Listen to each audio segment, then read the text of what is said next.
अखंड गौ ज्योति का सर्वप्रथम पूजन होगा।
गाय के प्रति लोगों का भाव गिरता जा रहा है, अर्थ के प्रति बढ़ता जा रहा है। अर्थ मतलब प्रयोजन, जिसको रुपया मात्र कहते हैं, इसके प्रति लोगों का भाव बढ़ गया है। यदि भी गौ माता 4 प्रकार के अर्थों को देने वाली, चतुर्विध पुरुषार्थ को प्रदान करने वाली गौ माता, धर्म, अर्थ, काम और मोक्ष, चारों चीजें गाय से मिलने वाली है, परंतु लेने वाला नहीं है।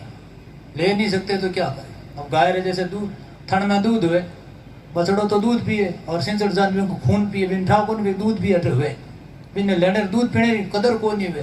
तो गाय से चतुर्विध पुरुषार्थ मिलता है, अपने लोगों को कदर नहीं, कदर भूल गए और उस कारण गाय की उपेक्षा कर दी।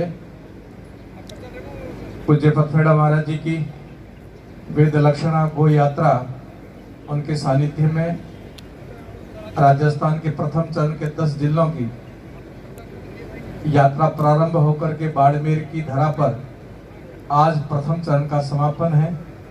बाड़मेर के सभी गो भक्तों का और मेरा विशेष करके इस कृपा पात्र का अहोभाग्य है कि प्रथम चरण का समापन, उसकी प्रसादी हम सबको मिल रही है। आपके चरणों में बहुत बहुत वंदन करता हूँ। में रखते थे और ये कहते थे कि जीवन भर दूध पिया है, खेती की है, इसलिए अब ये वृद्ध हुए हैं तो हमें सेवा का अवसर मिला, हम इनको छोड़ेंगे नहीं, इनकी सेवा करेंगे। छोड़ते नहीं थे। महाजनवाड़े बनते थे तो उसमें भैंसा, बकरी वगैरह इस तरह के पशु जाते थे। कोई दुर्भाग्य से किसी बीमारी से ग्रस्त बैल को भेजते थे, अन्यथा पांजरा पोलों में गोवंश जाता ही नहीं था। परंतु पिछले 30 वर्षों से, 35-40 वर्षों से ऐसी स्थितियों पैदा हुई है जिसमें बैलों का उपयोग समाप्त हो गया और गौओं का दूध कम हो गया।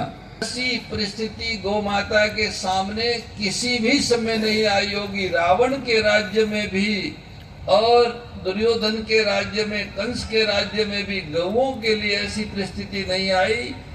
मुगलों के, तुर्कों के, पठानों के, अंग्रेजों के राज्य में भी गौवंश इतना पीड़ित, उपेक्षित और तिरस्कृत नहीं हुआ, इतना स्वाधीन भारत के इस पिछले 7 दशकों में हो रहा है।